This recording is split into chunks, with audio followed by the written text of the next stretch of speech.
ಶಂಖಮುದ್ರೆ thyroid ಸಮಸ್ಯೆ ಇರೋರು, ದೇಹದಲ್ಲಿ ಉಷ್ಣಾಂಶ ಇರೋರು, ಡೈಜೆಷನ್ ಪ್ರಾಬ್ಲಮ್ ಇರೋ ಅಂಥವ್ರು, ಗಂಟಲಿನಲ್ಲಿ ಯಾವುದೇ ರೀತಿಯ ಸಮಸ್ಯೆ ಇರಲಿ, ತುಂಬ ತೊದಲಿಸ್ತೀವಿ ಮಾತಾಡಬೇಕಾದ್ರೆ, ಅಥವಾ ಗಂಟಲಿನಲ್ಲಿ ಟಾನ್ಸಿಲ್ಸ್ ಇದೆ, ಗಂಟಲಿನಲ್ಲಿ ಏನೇ ಸಮಸ್ಯೆ ಇದ್ದರೂ ಶಂಖಮುದ್ರೆ ತುಂಬಾ ಪ್ರಯೋಜನಕಾರಿ. ಇದು ನಮ್ಮ ದೇಹವನ್ನು ತಂಪಾಗಿಸುತ್ತೆ.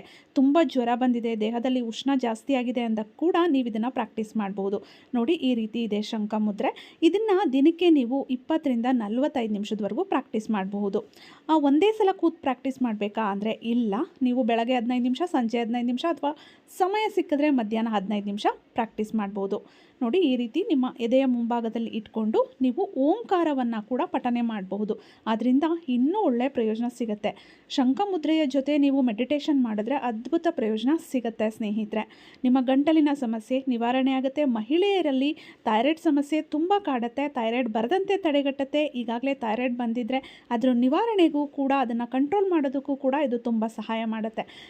ಹಾಗೆ ಇದು ಜೀರ್ಣಕ್ರಿಯೆಗೂ ತುಂಬಾ ಒಳ್ಳೆಯದು. ಯಾರಿಗೆ ಹಸಿವಾಗೋದಿಲ್ಲ ಅಥವಾ ಡೈಜೆಷನಲ್ಲಿ ಪ್ರಾಬ್ಲಮ್ ಇರುತ್ತೆ, ಗ್ಯಾಸ್ಟ್ರಿಕ್ ಸಮಸ್ಯೆ ಇರುತ್ತೆ, ಪಿತ್ತ ಜಾಸ್ತಿ ಇರುತ್ತೆ, ಅಂಥವರು ಕೂಡ ಅದನ್ನು ಪ್ರಾಕ್ಟೀಸ್ ಮಾಡಿದ್ರೆ ಅದ್ಭುತ ಪ್ರಯೋಜನವನ್ನು ಪಡ್ಕೊಳ್ತೀವಿ. ತುಂಬ ಜನಕ್ಕೆ ಸ್ಕಿನ್ನಲ್ಲಿ ರ್ಯಾಷಸ್ ಆಗ್ತಿರುತ್ತೆ, ಅಥವಾ ಕೆಂಪು ಕೆಂಪು ಗುಳ್ಳೆಗಳು, ಸ್ಕಿನ್ ಅಲರ್ಜಿ ಆಗ್ತಿರುತ್ತೆ. ಅವರು ಕೂಡ ಇದನ್ನು ಪ್ರಾಕ್ಟೀಸ್ ಮಾಡಿದ್ರೆ ಸ್ಕಿನ್ ಅಲರ್ಜಿ ಕೂಡ ನಿವಾರಣೆ ಆಗುತ್ತೆ.